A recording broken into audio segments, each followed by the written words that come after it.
Wrong button. Hey, how's it going, everybody? Today, I think what we're going to do is I'm going to show everybody how to set up a server on G-Portal. And not just any server. Today, we're working with the Arc servers and stuff like that. But through G-Portal, you don't only have to go through with an Arc server. You can go with a Conan Exile server, Minecraft servers, Atlas clusters, all sorts of cool things. The Arc PC servers, Arc PS4 servers. Unfortunately, they don't have Arc Xbox. But yeah. All right, but also they've got a whole bunch of different ones. As new games come out, they're always adding new games to it, and then they'll have big advertisement pages right on the front that show you exactly which servers they're coming out. But they're really good about having the servers ready the day that the game comes out. It's really cool. But today we're going to be focused on an Arc server, and more specifically an Arc Aberration server, because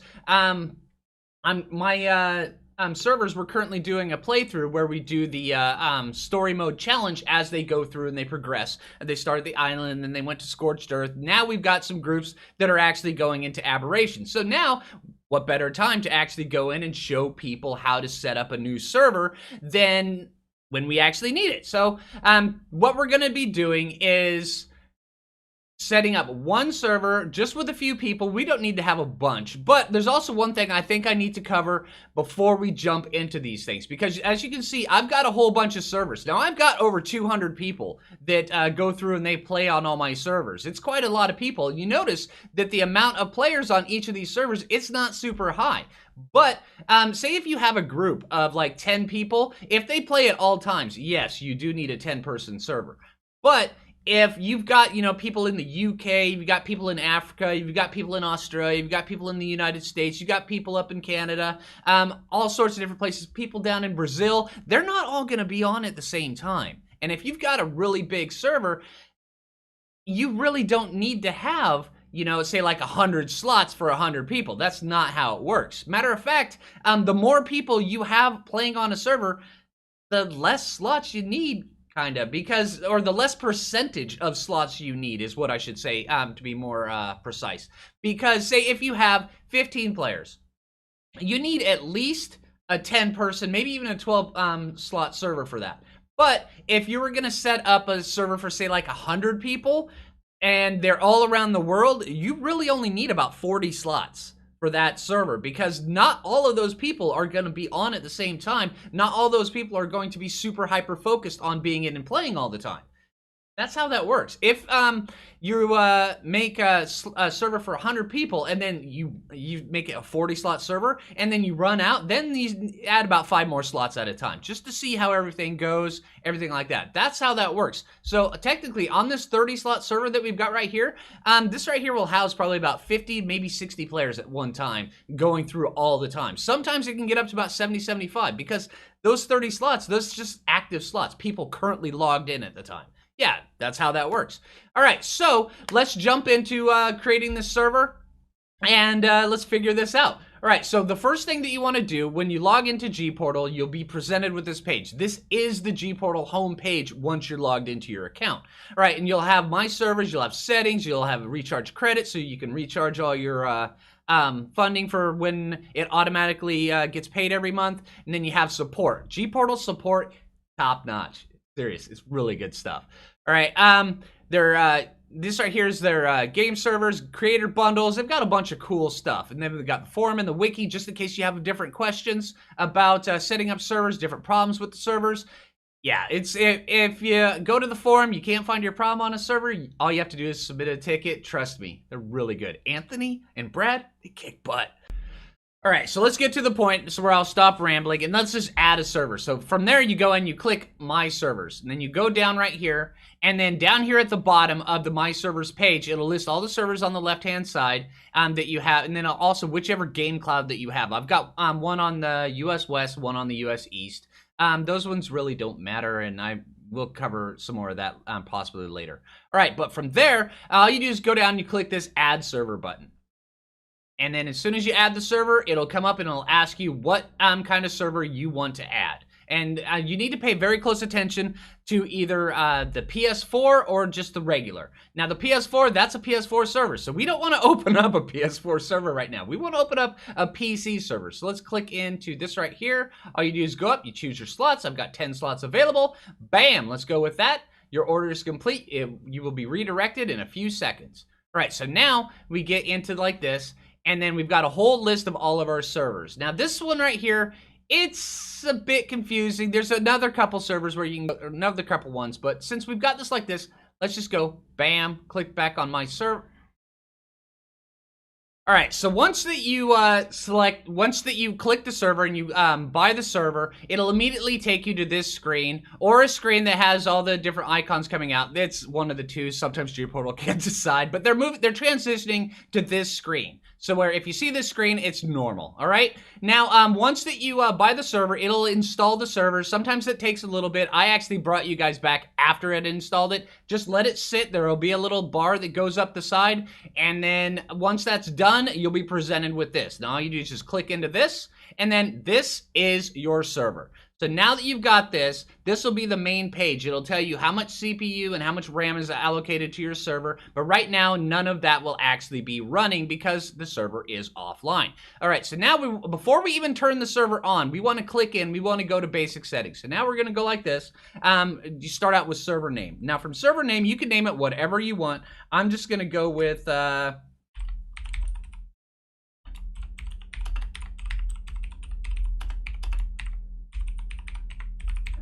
there we go. Story mode challenge aberration. Now, you go down. Now, there's the number of slots. Now, from here, if you have more slots available, you can actually change that on the fly right there. And we're going to go through. We're going to select whichever map we want to go with. We go with aberration. As soon as we select the map, you want to immediately save it, and then you want to turn it on. Because there's a few different things that's going to have to update to your server. And then while this is turning on, it's going to cycle, it's going to install the aberration map, it's going to do the initial spawn of dinos, but don't worry about it. Once you have everything going, once the server is completely up and going, you're going to want to shut it back off and then go back through and start making the rest of your little changes. So after everything's cycled, I'll bring you guys back and I'll show you, talk to you in a minute.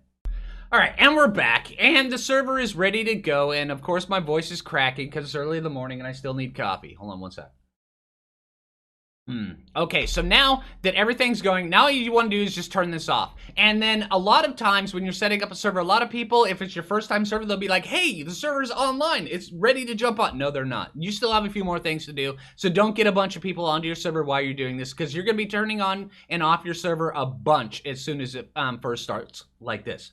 All right, so now that we've got the name, and of course, you know, I realized that after special consideration from one of my admins, they realized I was naming it wrong and informed me of the proper naming procedure. So there it is, Foo Fighters, complete aberration. All right, so now we go down, and then from here, you can either set up a server password, an admin password, a spectator password, but for now, we really don't want to mess with that because I actually use the whitelist system, and I'll show you guys how to use that as well. But if you want a password to join your server, right here's where you put it in, and it can be anything that you want. You could type in Hergibity, and yeah. But just remember that every time somebody logs into your server, they have to type that out. And sometimes Hergibity can't be the easiest thing to type. All right, and then the admin password, this right here is exactly the same thing. But it enables your people that you have on the server to use admin abilities. They have to type it on the server every single time. All right, same thing with the spectator password. Now the set a password for spectators, kick idle players after X seconds. This right here is just for AFK people, stuff like that. And scrolling down here, let's go to message of the day, the message everybody gets.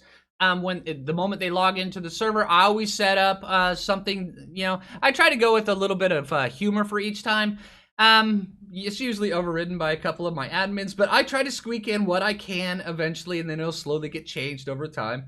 And then we'll go with like, let's see.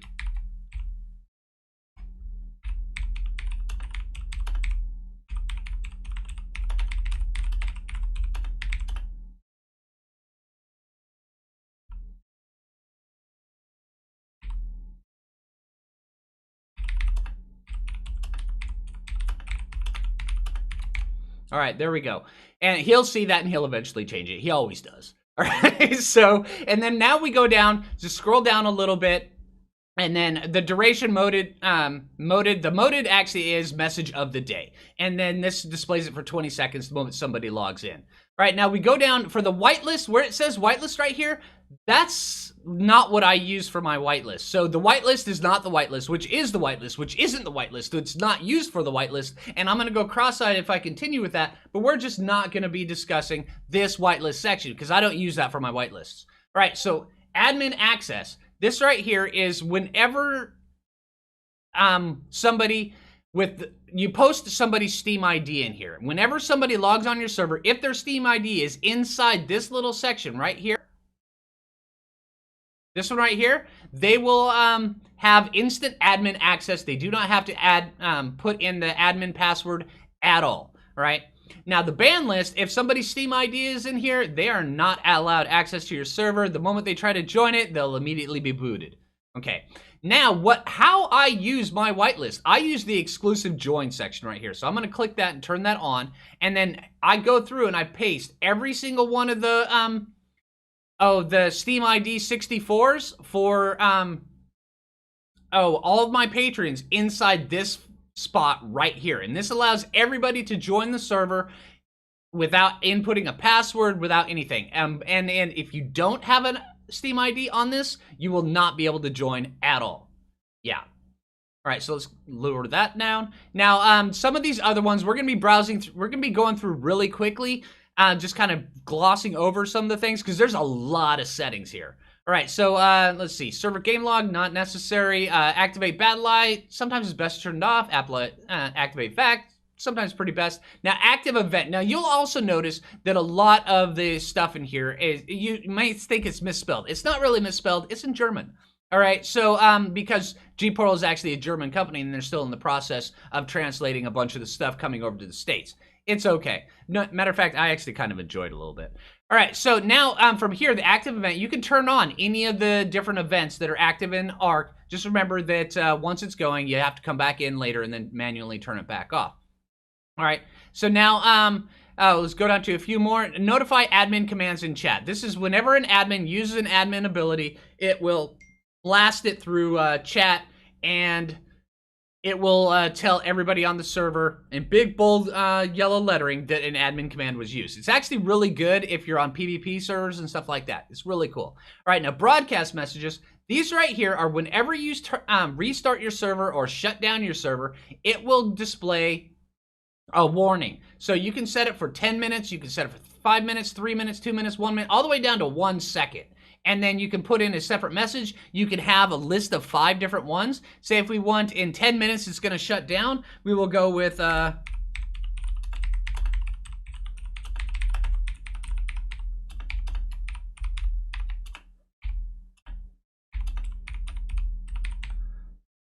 there we go. We can do that, and then all you do is just click add, and that will put that down here. And then you can go through and you can select another one for 5 minutes, and then you can put in another one just like that. So where you have a 5 minute, you have a 10 minute, you can go all the way down to 1 second on that. It's pretty cool. All right, so now in the travel section, now we get into how to cluster your servers, how to allow access to dinosaurs being uploaded, downloaded, characters being uploaded, downloaded, items being uploaded, downloaded, all sorts of different uploading and downloading features. All right, so if you activate the travel, this right here, it allows people to transfer onto your server.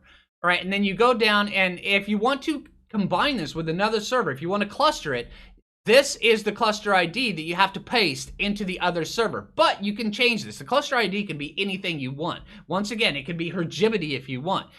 Just have to make sure that the other server has the exact same Hergivity with the exact same spelling in that one, and then that will connect the 2 servers through Gportal. It's pretty cool. All right, so then we go down to prevent download survivors, download items, download dinos, prevent upload survivors, prevent upload items, prevent upload dinos. This right here will stop people from being able to transfer this type of item into and out of your server. But also, there's another very important one. This right here is the one that I like to stress the most. No transfer from filtering. This right here means that if it is not on your cluster, it's not getting in. So somebody from single player can't raise a level 10 million T-Rex and upload it to your server and start going around and demolishing everything. Yeah, so I always have no transfer from filtering active on all my servers. All right, and then the cross arc allow foreign dino downloads. This right here allows, non-aberration. It's just exactly what it says. A lot of this stuff, they have all the descriptions down below.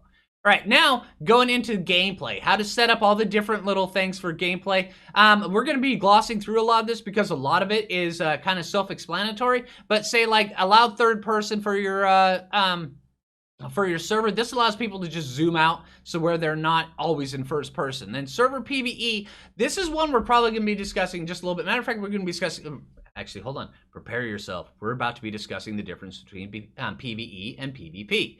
All right, so now that you've fully prepared yourself, grab some coffee, held onto your butt. All right, the differences between PvP and PvE. I always run PvP servers because it allows you to do picking up with dinos. It allows you to carry things with an Argent without having to engage it. It allows people to shoot other people in the face with tranq darts.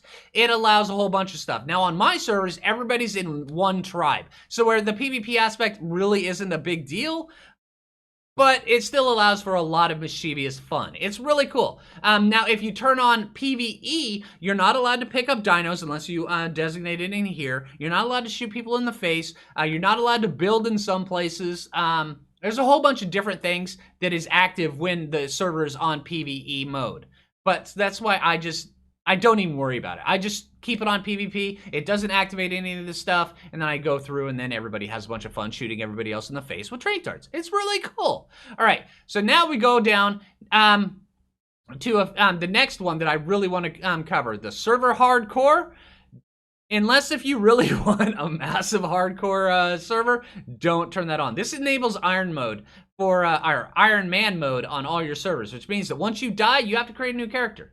Yeah, I never, ever turn that on. All right, and then let's gloss down to a few more things because a bunch of this stuff is really kind of not necessary.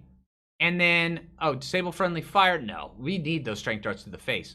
But another one that we need to go through, let's see, scroll down. It's admin logging, global voice chat, proximity voice chat. No,